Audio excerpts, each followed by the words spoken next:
aujourd'hui je vous retrouve pour faire mon point lecture du mois de mars. Vous pouvez pas savoir à quel point je suis contente d'être enfin dans le rythme, d'être enfin à jour dans mes vidéos. J'espère que ça va durer longtemps.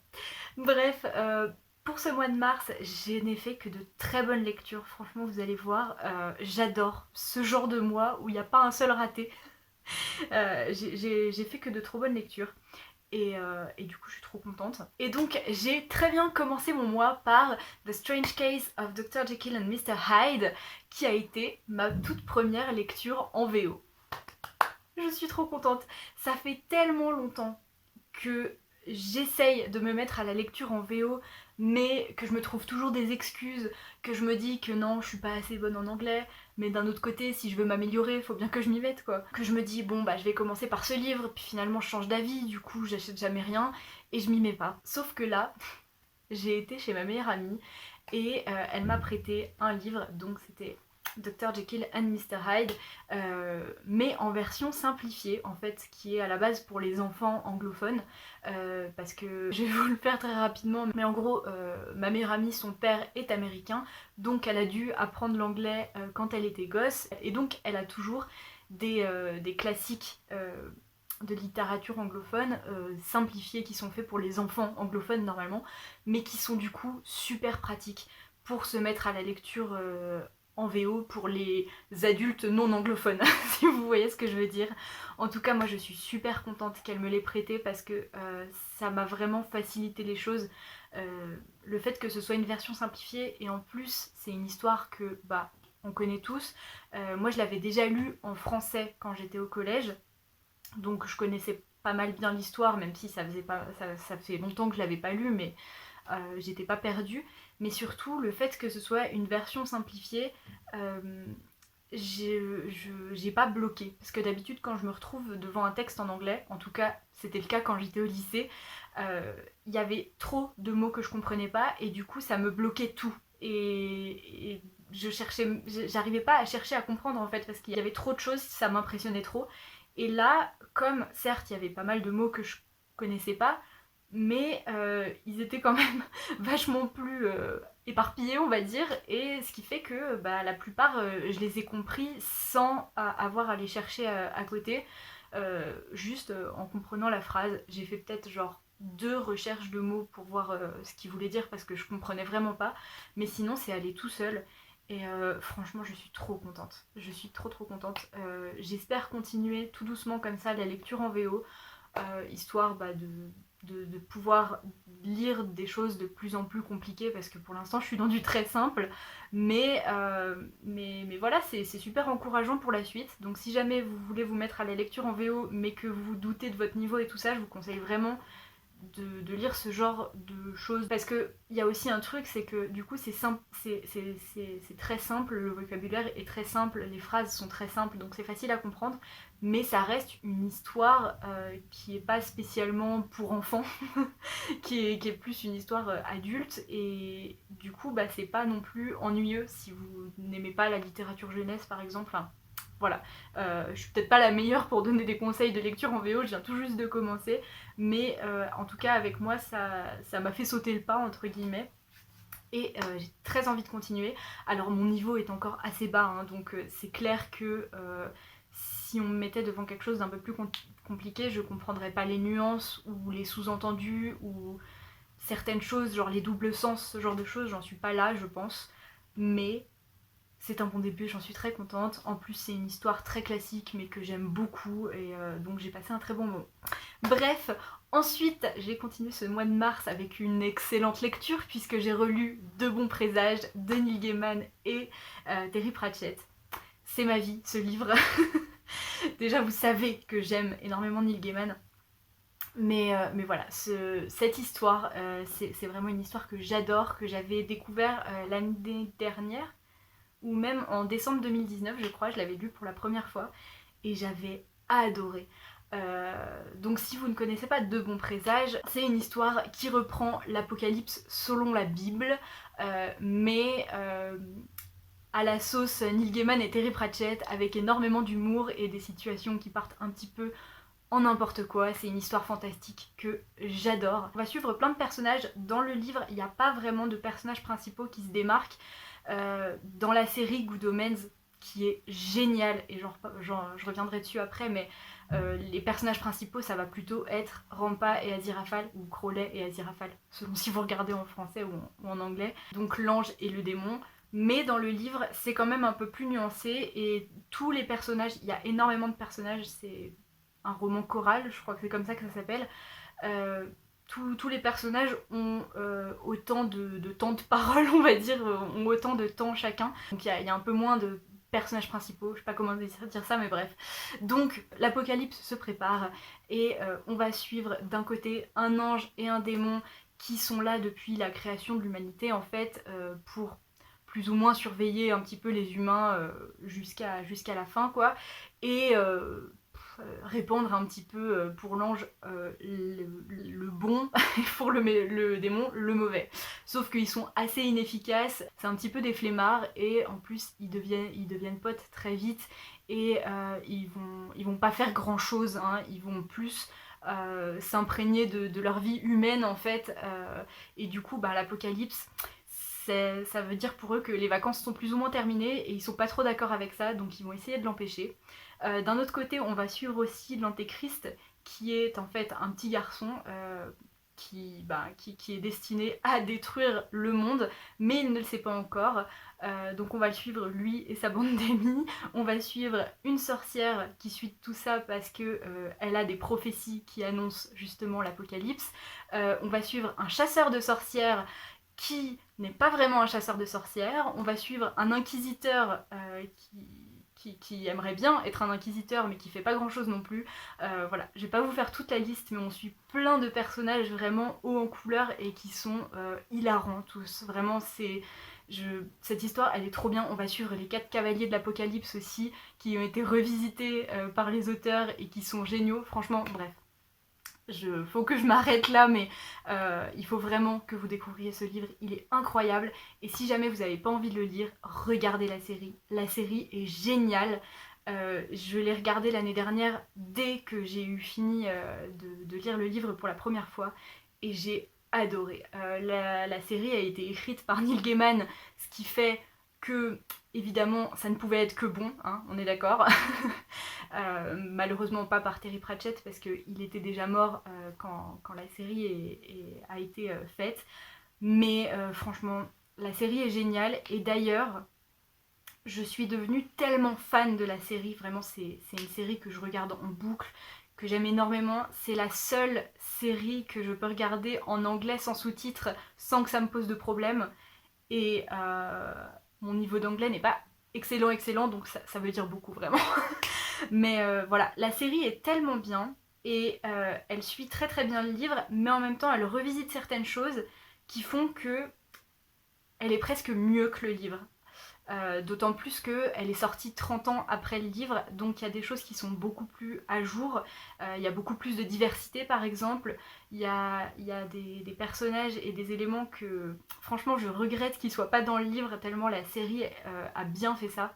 Donc voilà, tout ça pour dire que la série est tellement bien que j'aime un tout petit peu moins le livre qu'à ma première lecture. J'adore toujours le livre, hein, mais la série est tellement bien que le livre, sur certains aspects, comme j'avais un petit peu oublié ce qui était dans la série et pas dans le livre, etc., peut se montrer presque décevant parfois, enfin pas décevant, mais par rapport à la hauteur de la série, je sais pas comment vous dire ça, je suis tellement fan des deux, mais c'est vrai que la série est un poil au-dessus. Donc si je devais vous le conseiller, je vous dirais, lisez d'abord le livre et regardez la série ensuite. Parce que même s'ils sont assez similaires, il y a des éléments qui sont dans le livre et pas dans la série, et des éléments qui sont dans la série et pas dans le livre, et c'est très très complémentaire. Pour ceux qui ont soit lu l'un, soit vu l'autre, je vous donne des petits trucs comme ça. Si vous voulez savoir ce qui est arrivé au bébé B, lisez le livre. Si vous voulez voir toute la relation qui se crée entre Rampa et Aziraphale pendant les 6000 ans où ils sont sur Terre, regardez la série. Voilà, et ça, ce n'est qu'un exemple. Il y a plein d'autres éléments qui sont un petit peu différents ou qui sont en plus dans l'un et dans l'autre, donc voilà. Bref, vous aurez compris que je suis très très fan de ce livre et de cette série, et que donc ça a été une excellente lecture pour moi. Ensuite, j'ai enchaîné avec Une étude en rouge. Et oui, j'ai enfin commencé mon intégrale de Sherlock Holmes. Et ça, je suis trop contente. Ça faisait tellement longtemps que je l'avais acheté. Et ça faisait tellement longtemps de toute façon que je voulais lire d'autres Sherlock Holmes. Parce que le tout premier que j'ai lu, c'était Le chien des Baskerville. Quand j'étais en 5ème, c'était une lecture pour l'école. Et ça m'a énormément marqué. Voilà, de toute façon je pense que ça se voit à mon pseudo que ça m'a marqué. mais voilà, j'avais vraiment adoré à l'époque et je crois que j'ai lu d'autres nouvelles entre temps quand j'étais au collège, mais je m'en souviens plus du tout. Euh, ça me reviendra peut-être quand je les relirai, mais je saurais pas vous les citer les autres que j'ai lus. Mais bref, du coup, quand c'était quand j'ai emménagé à Toulouse, c'était il y a 3-4 ans, j'ai acheté un intégral des Sherlock Holmes. Donc c'est en 2 intégrales dans cette édition là, donc j'ai pas le deuxième mais je vais vite l'acheter, et où les histoires sont à peu près dans l'ordre je crois. Et donc j'ai commencé par Une étude en rouge comme je vous le disais, qui est le tout premier mini-roman de Sherlock Holmes. Et j'ai adoré, j'ai adoré. Je sais pas pourquoi j'ai mis autant de temps à m'y mettre, mais voilà, Sherlock Holmes, ma passion. J'ai adoré voir la rencontre entre John Watson et Sherlock Holmes, les voir emménager, de voir du point de vue de Watson ce personnage étrange et fascinant qu'est Sherlock Holmes, même si maintenant c'est un personnage qui est assez classique, assez connu dans la littérature et dans la fiction en général, mais c'est quand même un personnage qui est vraiment fascinant et que j'adore. Je me suis aussi beaucoup attachée au personnage de John, pourtant je vous l'ai dit plusieurs fois, mais j'aime pas trop en général les narrations à la première personne, et en général ça me fait un peu moins aimer le personnage qu'il raconte.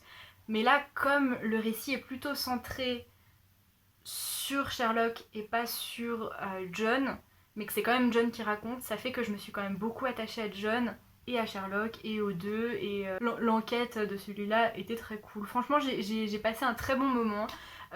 Et puis ça m'a fait rire aussi de comparer un petit peu cette nouvelle avec l'épisode correspondant de la série Sherlock, qui est donc, si vous ne connaissez pas la série Sherlock, c'est une reprise de Sherlock Holmes, mais genre en 2015 quoi. Et le tout premier épisode, c'est Une étude en rose, qui reprend un petit peu Une étude en rouge sur beaucoup de points, mais qui change aussi beaucoup de points.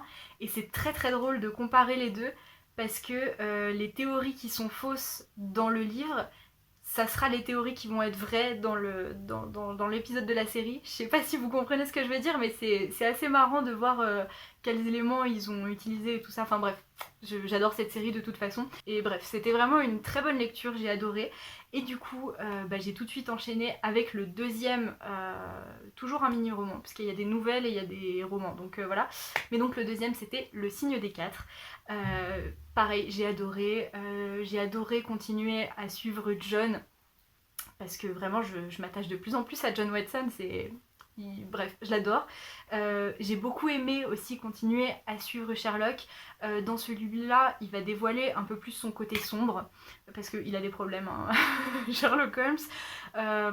Dès le début, c'est morphine ou cocaïne, voilà. On connaît les bails.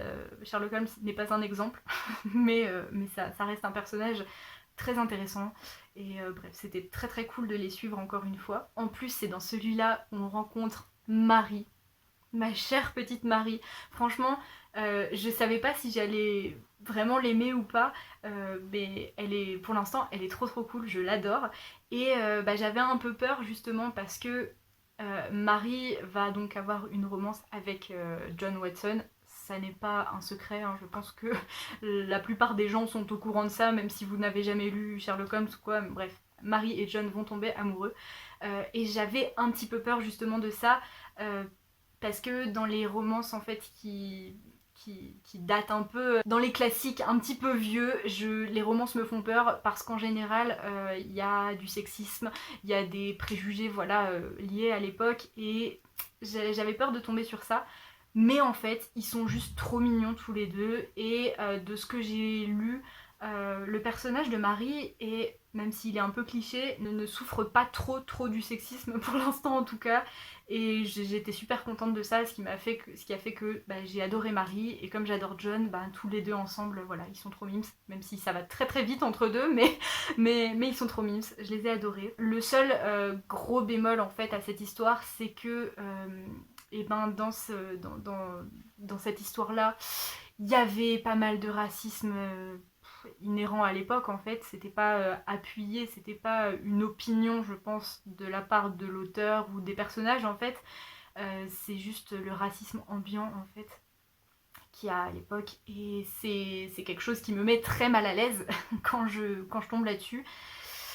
J'ai essayé de faire un petit peu abstraction, non pas parce que je cautionne les propos qui sont racistes dans cette histoire, absolument pas, je ne cautionne pas. Simplement, on peut plus rien y faire. C'est une vieille histoire qui a été écrite il y a longtemps, et j'ai pas envie de mettre celle-là en avant justement parce qu'il y a pas mal de racisme comment dire, qui s'en dégage. Mais voilà, c'est toujours un sujet très compliqué, et en plus, étant blanche, je suis pas très bien placée pour parler de racisme. Mais bref, ça je vous en ai déjà parlé dans un des derniers vlogs, donc si vous voulez aller voir. Enfin bref, voilà, je vais essayer de pas m'étaler trop sur le sujet. Mais voilà, ça m'a quand même un peu gâché ma lecture. J'espère vraiment ne pas tomber trop souvent sur ce genre de choses dans les prochains Sherlock Holmes, le racisme, le sexisme, toutes ces choses qu'on va retrouver quand même beaucoup plus souvent dans des œuvres qui datent un peu. Voilà, j'espère vraiment ne pas retomber trop là-dessus dans mes prochaines lectures, parce que j'ai trop envie de continuer les Sherlock Holmes. J'ai trop envie de suivre les prochaines aventures de Watson et de Sherlock Holmes. Donc voilà, j'ai trop hâte. Ceci dit, j'ai pas enchaîné avec la suite de mon intégrale, parce que ensuite je me suis tournée vers Frankenstein de Mary Shelley. Et ça a été clairement ma meilleure lecture du mois, vraiment. Je vous l'ai dit, j'ai fait de très bonnes lectures ce mois-ci, mais Frankenstein, au-dessus de tous.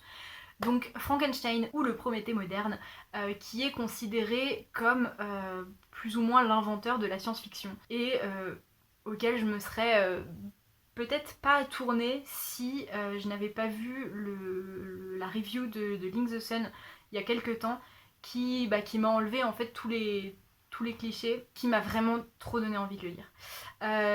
Quand on parle de Frankenstein, en général, tout le monde a des images en fait en tête directement, qui sont ancrées dans la culture populaire et qui n'ont rien à voir avec le livre en fait. Vraiment rien à voir. On a cette image du monstre de Frankenstein avec ses coutures, son air vraiment monstrueux, son teint vert, enfin voilà, qui ne colle pas vraiment au livre en fait. Dans Frankenstein, ou le Prométhée moderne, on va suivre en fait l'histoire d'un homme, d'un Anglais qui a décidé d'explorer le Grand Nord, parce que voilà, pour la conquête, pour le savoir, pour faire quelque chose de sa vie. Il s'est embarqué sur un bateau avec un équipage qu'il connaît pas, voilà, et il est un peu en manque d'amis et en manque de relations sociales et tout ça. Mais un jour, alors qu'ils sont bloqués sur la mer de glace, ils vont repêcher un homme qui n'est autre que le docteur Frankenstein, qui est complètement traumatisé, et qui va lui raconter en fait son histoire, l'histoire de sa vie en fait, depuis la rencontre de ses parents jusqu'à maintenant. Mais surtout, comment sa vie va complètement être détruite par son envie de progrès scientifique, son envie de savoir, va le mener en fait à détruire tout ce qu'il a, en créant un monstre en fait, en donnant la vie à un être créé à partir d'êtres humains décédés, mais qui n'aura rien de vraiment humain, et qui va détruire toute sa vie. Voilà, je veux pas en dire trop non plus sur l'histoire, mais sachez que ce livre est incroyable, d'abord par la plume. Le style est incroyable, c'est un style très mélancolique, parce qu'il y a un ton forcément très fataliste, parce qu'en fait, le docteur Frankenstein va nous raconter sa vie, mais une vie vraiment pas parfaite, enfin je saurais pas comment dire, mais vraiment très heureuse en fait. Il est dans une famille vraiment aimante, il a son meilleur ami est fantastique, tous les personnages en fait sont profondément bons et bienveillants, et il va vivre sa petite vie, tout ça, sauf que on sait que tout va déraper et qu'il va y avoir une descente aux enfers incroyable. Et donc il y a vraiment un contraste comme ça entre le fait que tous les personnages sont vraiment bienveillants et bons, et en même temps tout va partir en cacahuète et on le sait depuis le début. Ce qui fait que voilà, le ton est très fataliste et très mélancolique, mais c'est très très beau.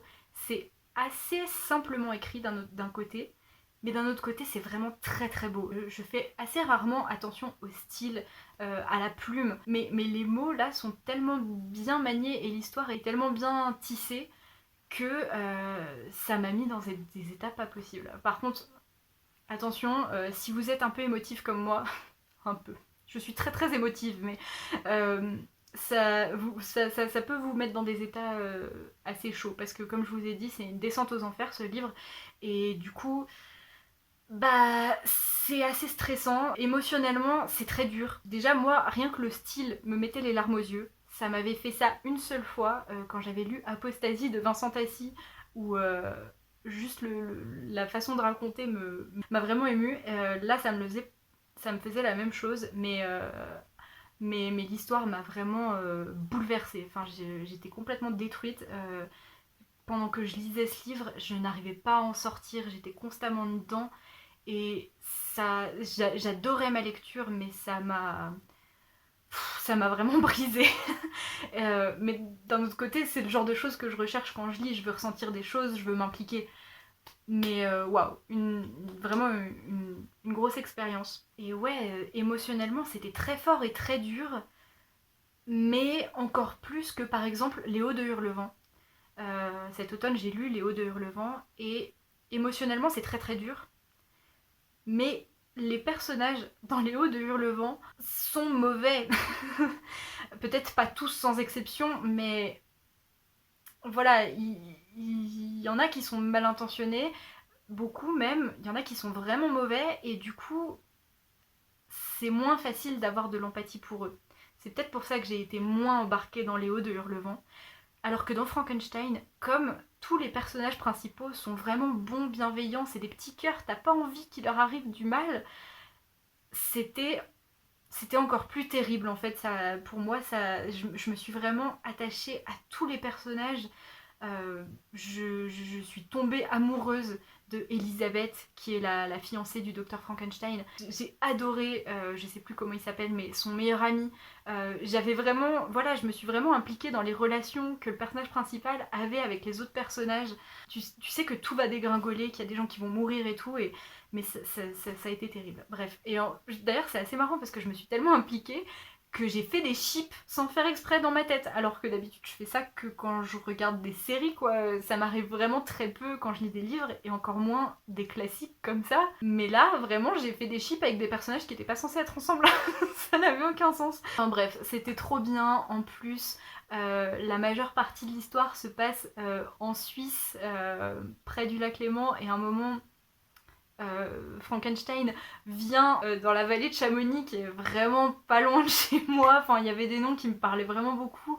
Les paysages aussi, d'ailleurs, c'est la plupart des paysages en fait dans les lieux où il va être sont les mêmes que chez moi en fait. Et du coup, j'étais vraiment ça m'a vraiment bien permis de visualiser les choses. Alors même si on va aller un petit peu partout en Europe, hein, ça se passe beaucoup en Suisse, mais il y a aussi une bonne grosse partie en Allemagne, en Russie, en Angleterre, en Irlande et en Écosse, en France, enfin en France, genre à Paris et tout ça. On va vraiment aller dans plein d'endroits différents, mais comme une bonne partie se passe dans ma région, ça m'a vraiment... je sais pas, j'étais encore plus impliquée quand il parlait du Mont Blanc. Moi, je mets la tête à la fenêtre, je le vois le Mont Blanc, donc c'est... Voilà, bref, j'ai adoré, c'était trop bien, il faut que j'arrête d'en parler. Mais vous aurez compris que ça a été une excellente lecture. Bref, mon cœur ne s'étant pas tout à fait remis de Frankenstein, j'avais pas tellement envie de m'impliquer dans une autre histoire sérieuse, ou ce genre de truc. J'avais besoin de quelque chose de familier et de réconfortant. Du coup, ensuite, j'ai lu Harry Potter et le prisonnier d'Azkaban. Bah voilà, c'est Harry Potter, c'est encore ma relecture perpétuelle qui continue. Et d'habitude, j'essaye de... Quand je relis Harry Potter, je vous le cite, mais je vous en parle pas plus que ça, parce que j'essaye de pas trop soutenir J.K. Rowling, parce que vraiment... Plus ça va, plus elle déraille sérieusement. Je soutiens absolument pas ses propos. Et c'est pas nouveau d'ailleurs, hein, un petit peu n'importe quoi. Et que vraiment, c'est une personne de plus en plus horrible dans ce qu'elle dit. Mais elle ne me volera pas Harry Potter. Voilà, bref. D'habitude, j'essaye de passer très rapidement sur Harry Potter. Mais Harry Potter et le prisonnier d'Azkaban, c'est, je pense, mon tome préféré. Et de loin. En tout cas dans les films, c'est clairement mon film préféré.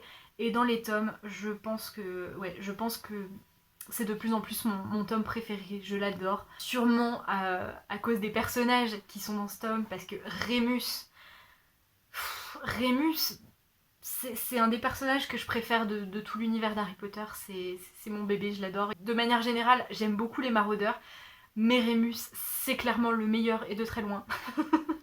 Il y a Sirius aussi, dans ce tome-là, c'est l'arrivée de Sirius, et voilà, j'aime les maraudeurs, je vous l'ai dit, je l'adore. Il y a Buck aussi. Buck... Bref, voilà, j'ai pas de mots, c'est mon tome préféré, je l'adore. À chaque fois que je relis un tome d'Harry Potter, je me rappelle à chaque fois un peu plus que Hermione, c'est la best. Les films ne font vraiment pas honneur à l'intelligence d'Hermione, je trouve. Parce que même si j'adore Emma Watson et que j'aime beaucoup les films Harry Potter, même s'ils sont très incomplets pour la plupart, je trouve que les films ne rendent vraiment pas honneur à Hermione, parce que elle est vraiment trop cool. Elle est tellement intelligente et elle est tellement cool, bref. Voilà, à chaque fois que je relis un tome d'Harry Potter, je me rends compte à quel point j'aime Hermione. Donc voilà, il fallait que je le dise. Il y a juste un truc qui m'interrogeait en fait à ma lecture, et je m'étais jamais posé la question avant, et c'est vrai que c'est le seul truc que je trouve dans le film, c'est un peu mieux fait que dans le livre. Je me demandais pourquoi Remus ne s'ouvre pas plutôt à Harry en fait. Parce que Remus a été un des maraudeurs, a été un des meilleurs amis de James et de Lily. Et il est censé retrouver ses amis dans Harry. Il est censé être attaché à Harry d'une manière ou d'une autre en fait. Et je trouve que... il lui dit très très tard en fait qu'il a connu James, et quand le sujet arrive, il change de sujet très vite. Alors que dans le livre, justement, dans le film, je voulais dire, justement, il s'ouvre à lui beaucoup plus vite, et dans leurs échanges, on voit que vraiment James lui manque et qu'il est nostalgique de l'époque où ses amis étaient encore en vie et que Voldemort n'avait pas tué tout le monde. Mais voilà, et qu'il est vraiment attaché à Harry en fait, et qu'il a envie d'échanger avec lui et tout ça. Et dans le livre, je trouve que ça se ressent un peu moins, ça met beaucoup de temps à venir, et on dirait presque que Remus évite un petit peu Harry pendant un moment en tout cas. Et je me demandais pourquoi, s'il y avait une raison ou pas, parce que je trouvais ça un peu bizarre. Mais bref, voilà, c'est tout ce que j'avais à dire sur Harry Potter et le prisonnier d'Azkaban, qui est un très très bon tome, je l'adore. Bref, voilà, c'est sur ce que je termine mon mois de mars. En fait, j'ai lu d'autres choses après et je suis toujours en train de lire quelque chose, mais ça vous le saurez dans mon prochain vlog lecture. Vous le voyez arriver. Je pense que si vous regardez mes vidéos depuis quelques mois, vous pouvez savoir sur quel livre va porter mon prochain vlog lecture. Je n'en dirai pas plus. Bref, j'ai enfin réussi à faire ce point lecture. Je vous cache pas que c'est la 4e ou la 5e fois que j'essaye de le tourner celui-là et que j'y arrivais pas. Les points lecture, c'est souvent comme ça, hein. Je galère à les tourner, je ne sais pas pourquoi. Mais cette fois-ci, je suis enfin contente. Surtout que voilà, c'était que de très bonnes lectures, donc j'avais trop hâte de vous les partager. Si vous avez lu ces livres, n'hésitez pas à me dire ce que vous en avez pensé. Je serais ravie d'échanger avec vous dans les commentaires. Et en attendant une prochaine vidéo, je vous souhaite de très belles lectures. Bye! They come alive when the sun goes down. They haunt the discs of the city.